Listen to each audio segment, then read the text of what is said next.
as well as you called the Civ prediction, as we get in right now to Game 4 in this Winner Stays On series between Beastyqt and Hera. Hera currently 2-1 up, and we're on Dry Arabia.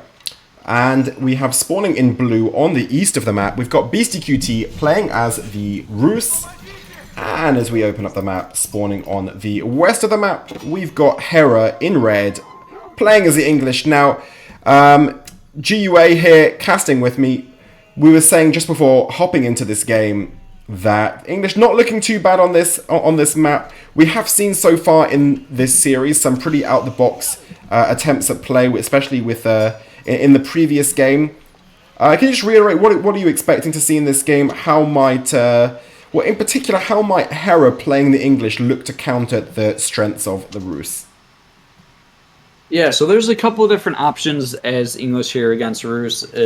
Rus's goal is typically to try to do a fast castle here, and they have a lot of different options when they get up to castle age. So there's a couple of different options as English. You can try to play H2 and make some very quick longbows and try to do some villager damage in H2. That's one option.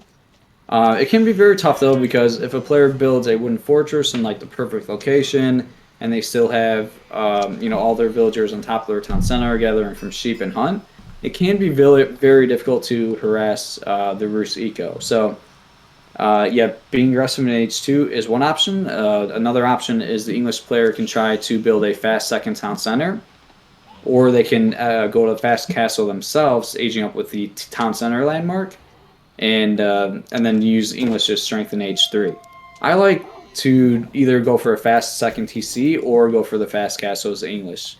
So we'll have to see what Hera goes for. I think Hera is typically a more aggressive player, so I'm actually expecting Hera to be aggressive with longbows. He is very, very good at denying like professional scouts, so I wouldn't be surprised to see Hera position longbows where all the hunt is, and trying to basically deny BC from carrying in the deer carcasses.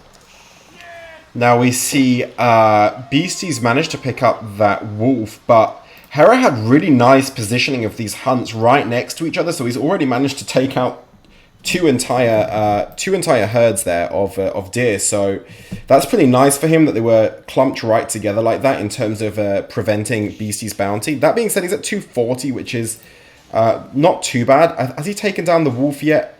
Is that included in that? I think it is. So it's maybe around par, but not a disaster, as we see the council hall now going down for Hera, and almost simultaneously the Golden Gate going down for Beastie. Looks like they're going to age up pretty much simultaneously there, or Hera might be very, very slightly ahead there in terms of that. Oh no, it looks pretty much even in the age up time. But yeah, how's that? How would you say that bounty's looking for Beastie? 240. I mean, maybe a bit now on the low side, because he's kind of struggling to keep it going up from here.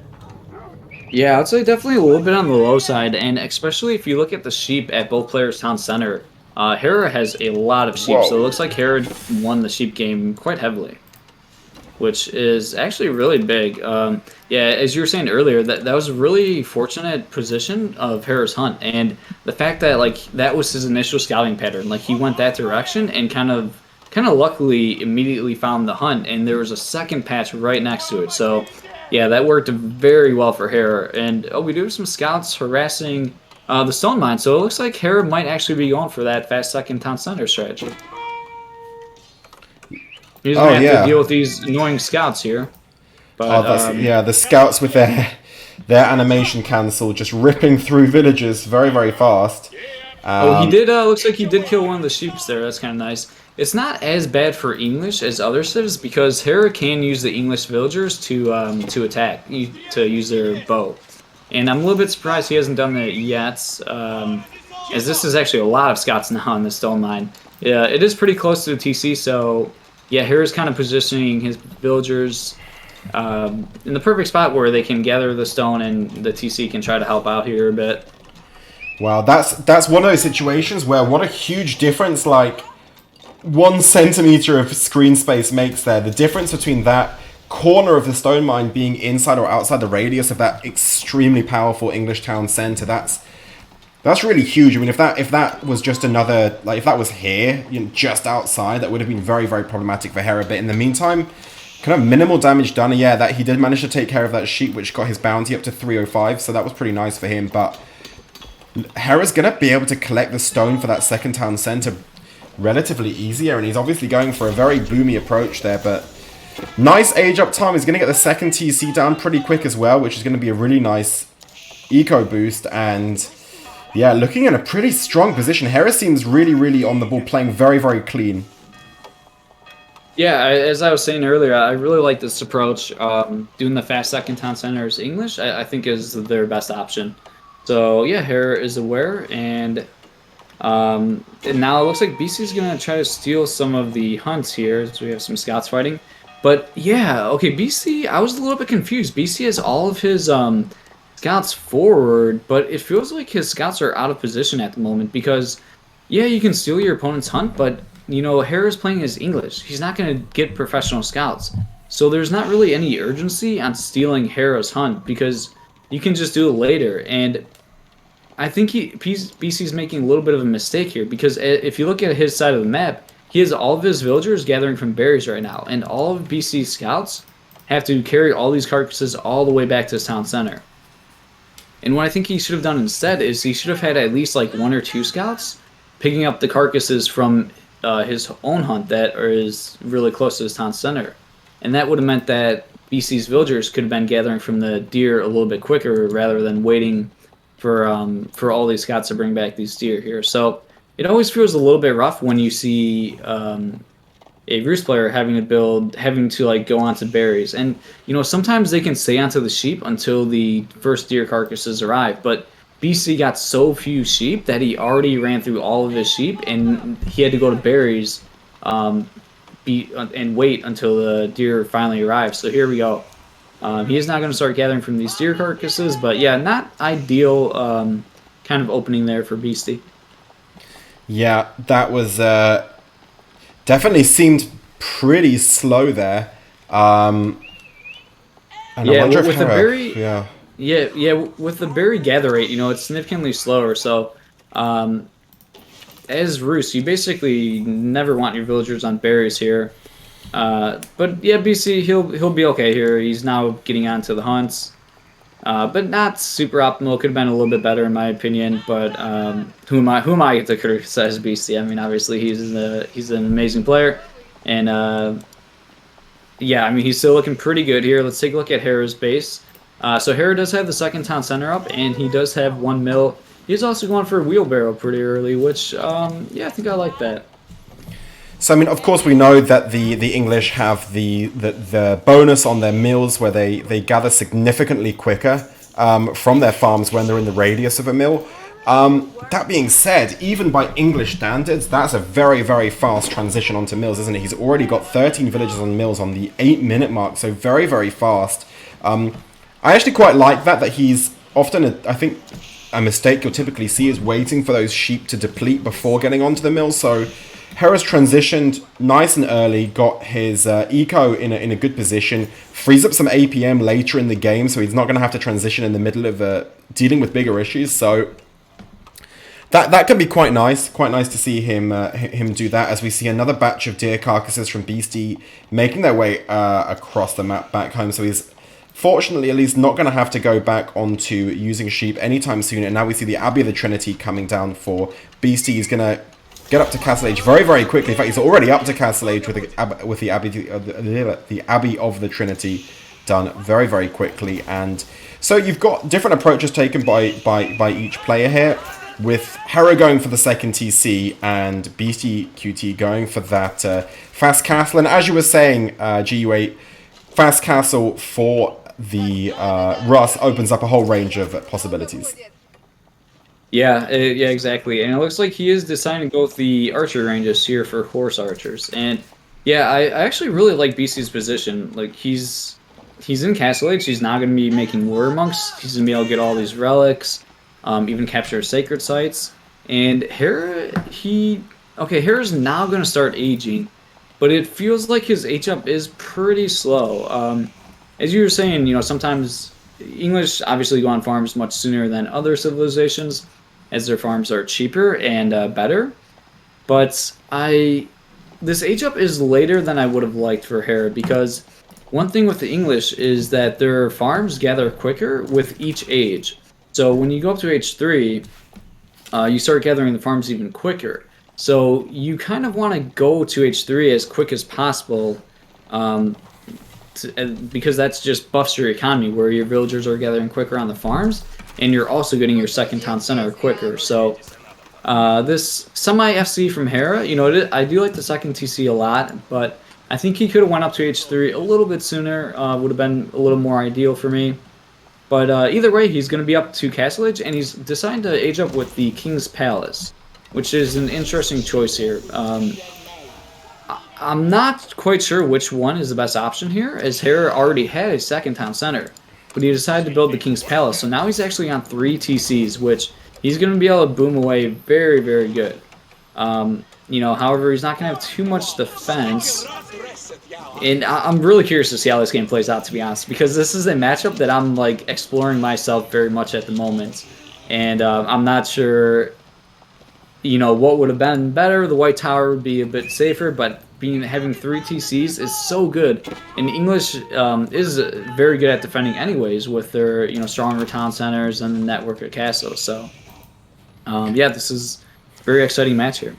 Yeah, I think I definitely like this. I mean, Hera's got very good game sense, and I think he sensed there's not a huge amount of pressure right now. Those 2 scouts are both gonna drop very quickly to the scouts and horse archers. I mean, there are, what, 6 horse archers there, but Hera's sensed that he's got the time to go for that 3rd TC, and it looks like he's probably right, although that village is gonna go down, but he's taken a big gamble. I quite like this gamble. If he doesn't need to hold this for very long for it to be effective, and right now he's got so many villagers in production. In the meantime, Sacred Site being converted by the warrior monk there of Beastyqt, which is going to provide an extra little gold trickle, and that's on the verge of coming through. So might now send the warrior monk over to try and take another one as well, but he's already managed to take the one down. And yeah, I mean, is the onus now on BC to start causing some damage quite quickly? He's not going to be able to keep up economically against 3 town centers, right? So he's going to have to start putting some pressure on and start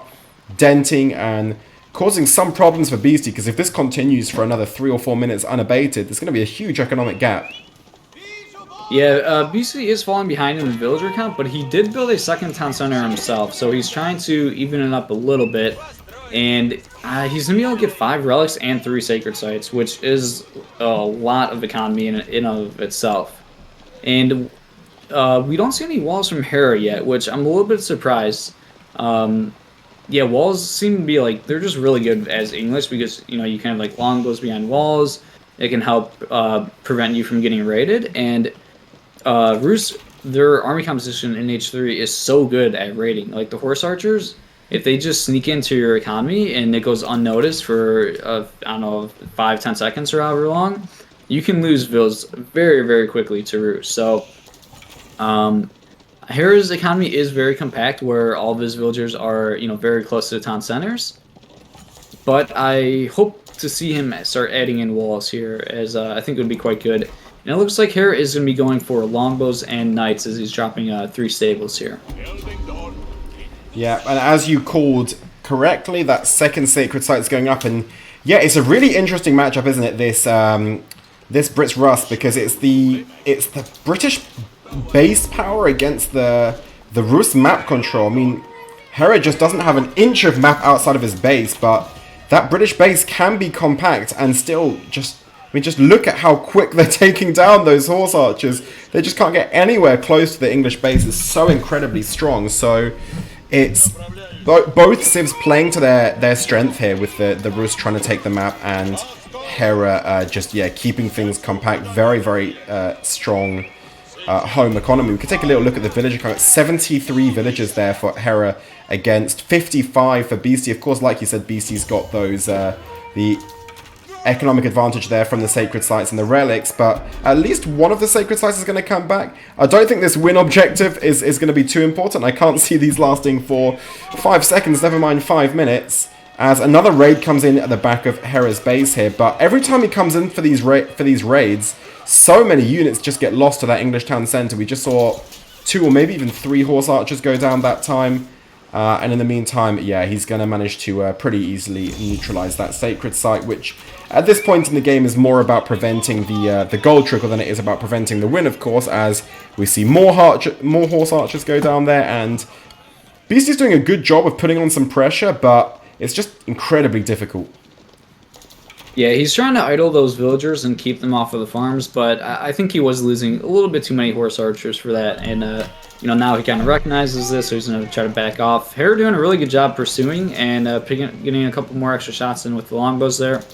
Yeah, really interesting to see how this game has been developing. BC dropping a 3rd town center behind all this. So now they're both on 3 TCs. BC has 5 relics and 2 sacred sites captured right now. So, yeah, it's such an interesting game how this develops. But I kind of like it as the English player because Rus is so dominant. You know, they're just so dominant as a civ.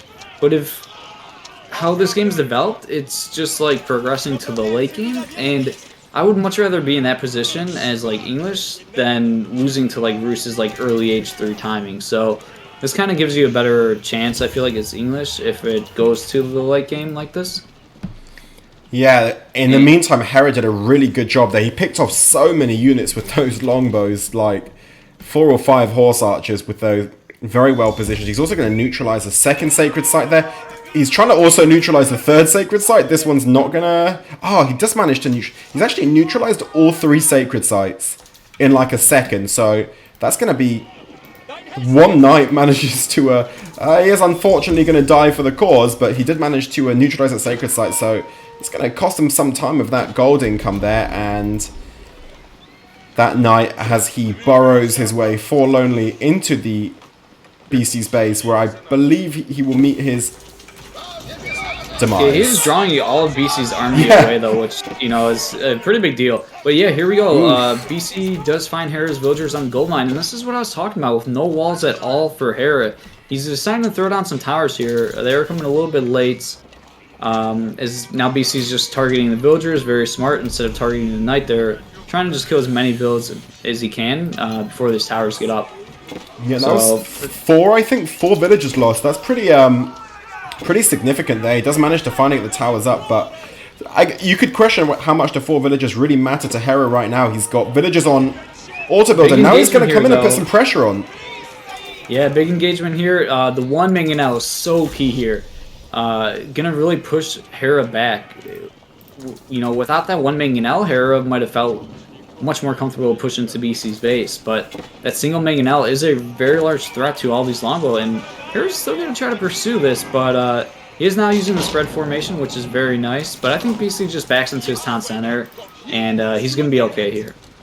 Yeah, that was a good mangonel. That caused a retreat. Did manage to get off 1 shot that caused a little bit of damage to those corner of longbows, but he's actually going to stick away at it, and I think Hera is a player that fancies himself in a bit of a micro war, but yeah, maybe could do with 1 or 2 spring odds in here to do that, because now there's 2 mangonels, and I mean, if they manage to get off just 1 good shot into those longbows, it's going to be very, very brutal. He's going to try... No, Hera's awake to it. He's going to now approach this from the other side. What he does have is some mobility of those knights, GiveUA. So, yeah, as we were talking, Beasty snuck in an age up. Beasty's now in age 4. Which is like, how did he, you know, how did he sneak this in? But very nice play from Beasty, and I'm not a big fan of Hera's army composition. I've tried this before as English, going longbow and knight. I don't think it works versus Rus. Because there's a number of options that Rus can do to deal with this army composition. Big mangonel shot. Oof, that was pretty good. Yeah, that was a pretty big volley there. And the knights are just so expensive, that's why... You know, Hera isn't aging himself. And the horse archers, honestly, they deal with the knights like pretty efficiently. Like, you can kite the knights. And I'm just not a big fan of this army composition. I mean, Hera does have a very, very large army, so it does look a bit threatening. But I think BC's just going to camp in his base and continue to get this horse archer count higher. And, okay, he's actually Imp, which... allows him to get the unique tech for the horse archers, which gives them 2 more range, and which is a massive, massive tech. Here we go, Mangonel's getting shots in. That's four mangonels now, and he's just gonna go for it. He sent all the knights on top of those mangonels. He's gonna see if he can. Oh, but at what cost? And a huge mangonel shot goes off on the longbows. There's so much damage picked up by the longbows. Can he? So many knights going down. Can he take off? There's 1 mangonel left. So no, there's 2 mangonels left. Sorry, another mangonel shot coming in, and so many longbows going down. Oh my god! Look how depleted those longbows have been. They're all on they've got 1 HP. They're sharing between them, and. I mean, I don't want to use the word throw, but that was a lot of knights sent in there to deal with this mangonels. In the meantime, it didn't really matter because he's left with about 26 longbows, all on very, very low health now. That being said, some knights another mangonel shot goes off. It looks like they're trading quite close, but Hera lost just a huge mass doing that. Yeah, now using the villagers to repair the mangonels. It looked like a pretty decent dive, but yeah, Beastyqt coming out on top here, and yeah, he now has elite horse archers, and they're just so strong. H4 horse archers with the unique tech, giving them +2 range, and they're now at 6.5 range, where they actually they don't outrange the longbows, but versus regular archers, they actually outrange regular archers of other civilizations. So yeah, Beastyqt in a very good spot at the moment. He's on 97 villagers, 5 relics, while Hera is on 110 villas, but I don't think knights are the answer here. And the horse archers are now even more efficient at kiting knights, because it feels like horse archers can kite knights in H3, but now these horse archers have 2 more range, so they're even better at kiting the knights. And yeah, I don't think knights are the correct response here from Hera. Another mangonel shot going off there. Now my real question is, did Hera need to push in? Oh, so many longbows going down to mangonels. Did Hera need to push in that quickly, that early? Look, if we take a little look at the wood situation there of Beastyqt, Beastyqt was beginning to get into a bit of a wood problem. He was really short on wood, and maybe if Hera kind of camped out over here, built these keeps that he's now building, I mean, they would have been pretty effective, but Beastyqt managed to just do so much damage to Hera's eco there that he managed to get his objective up of building a very, very strong fortified position on this wood line. He's now going to be able to lumber chop pretty easily. That keep goes down, but he originally planned to make the keep around here where it would have been extremely effective, although maybe not against potential bombards coming from Beastyqt. But yeah, I mean, that felt like a huge moment. Hera really just threw those knights into the deep end, trying to get down those mangonels, and it took them a very, very long time to do it. Market now going down for Hera, going for the forward market. I assume he's about to start trading over there, and he's tried to kind of keep it pretty far apart from that in a protected position. Is there a way back for Hera? Look at Hera is mining all the way over here. He's stuck a keep over here where he's got, how many villagers does he have over there? 20 villagers on gold all the way up there. What a weird game. Yeah, Hera doing a good job of claiming map control, and yeah, it was a tough position, and for that big fight there underneath Beastyqt's base, because Hera saw that Beastyqt just hit Imp, and you're aware obviously your opponent just invested a ton of resources in the aging.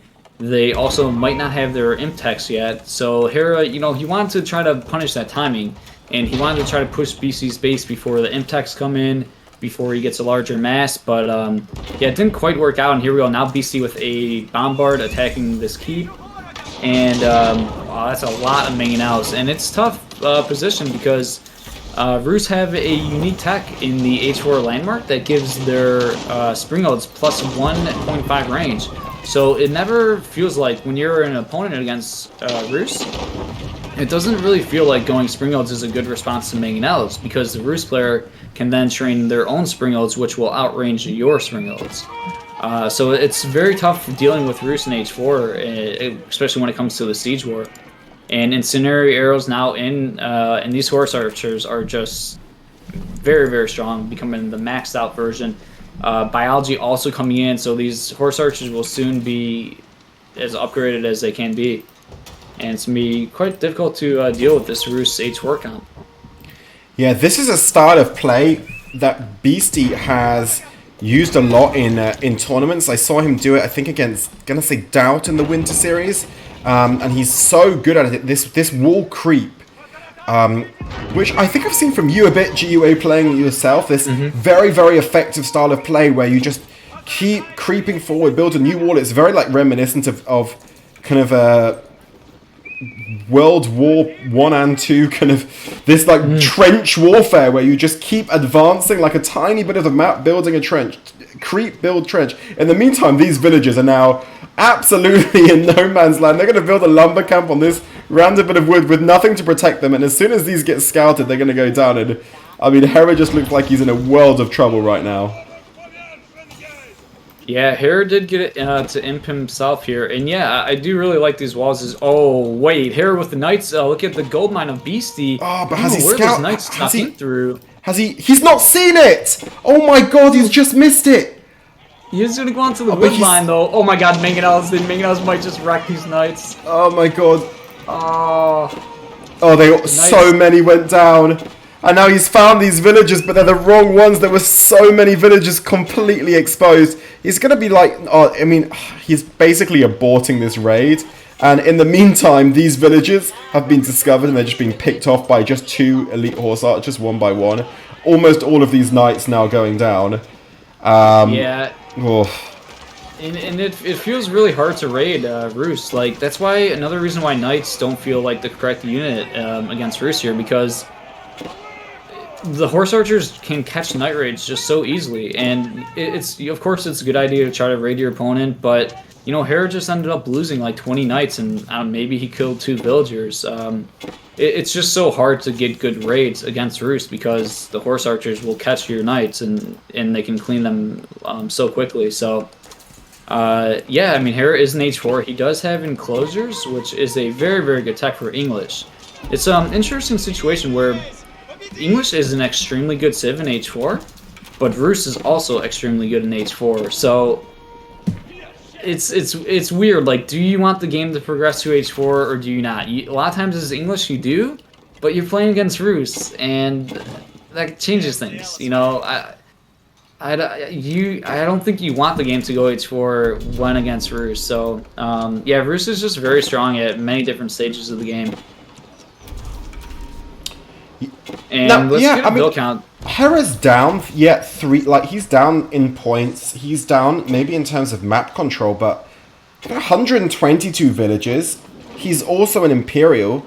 If he can, he's getting some spring odds out, if he can get some more out pretty quickly, he's got great income per minute, he's got resources. I mean, Hera's not out of this, right?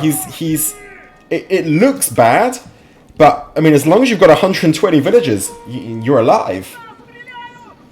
A single Streltsy on the gold mine all the way in the south. This is just a really funny raid to watch. No.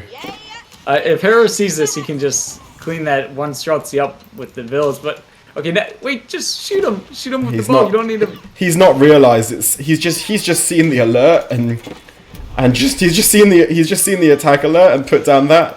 Yeah, 14 HP. Oh my! He lost like 5 villagers to that, and then they just one-shot it. That's But I mean, funny. He's got enough villagers, I guess. Yeah. Oh, and horse archers also getting a raid up in the north there. Yeah, that single Streltsy getting some value there. And, yeah, I mean, well, these villagers were just sent out to die anyway, right? I mean, they were... Yeah. I don't think Hera was expecting these villagers to last very long up working on that wood line. That was extremely curious.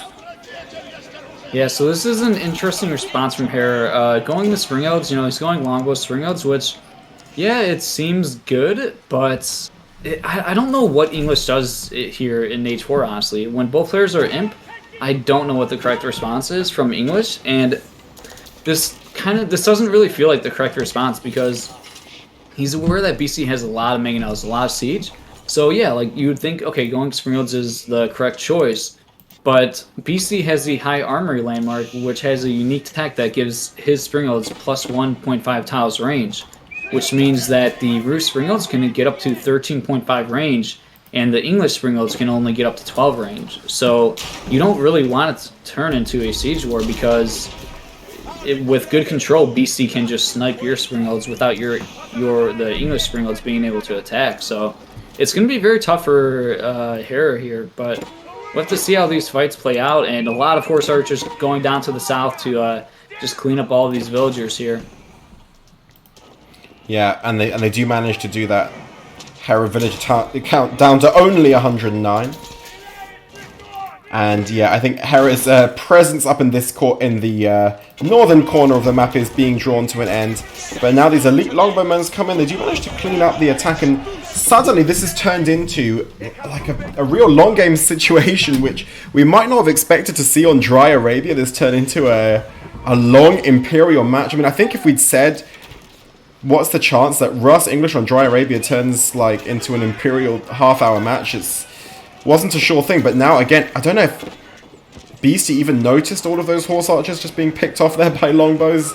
So he lost like 7 or 8 there. Look again in the north of the map now, and we've got Beasty building a keep. Yeah, and the interesting thing is Beasty was like maxed at 200 pop, and he doesn't have any springloads on the field. So at the moment, these English springloads are looking pretty good, but oh, big engagement here with Knights trying to get on top of the horse archers. Springloads are trying to start sniping the mangonels. Oh, they're going to dive on top of the mangonels, and he's got the springloads also taking out the bombards, but the bombards, well, they should be taking out the bombards, but the bombards are doing pretty well against the springloads, actually. 5 springloads went down. The bombard will eventually go down. That's a lot of expensive units that have been taken down there by Hera. I mean, Beasty's just lost a lot of expensive units. All of the bombards go down.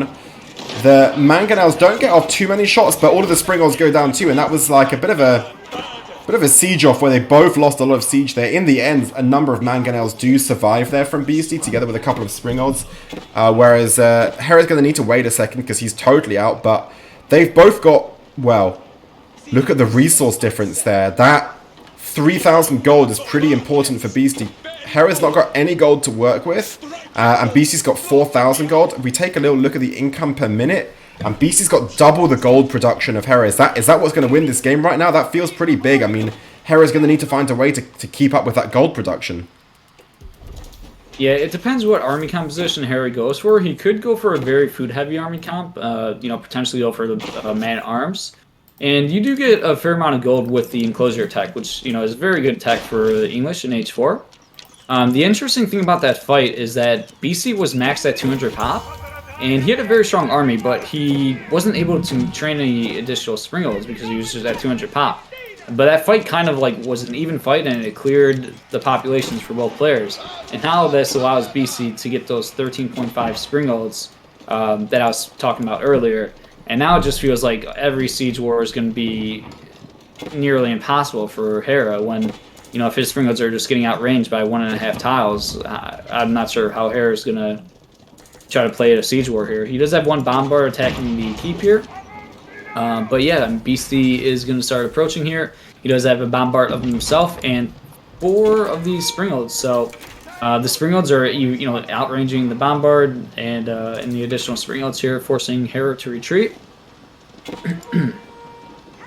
And look at this, BC going down to the south with a bunch of villagers. I think just trying to maybe sneak up a keep. What? Oh, and Hera tapping out. Kind of a strange time. Not sure what he saw, but was very peculiar. Yes. I mean, Hera was losing and not in a great position, but he kind of tried away he hacked away at this game for a long time just to pack it in. I mean, it wasn't like there was a huge raid or villager loss. I mean, they were tied in villager count. Hera was down, right? But he just had enough.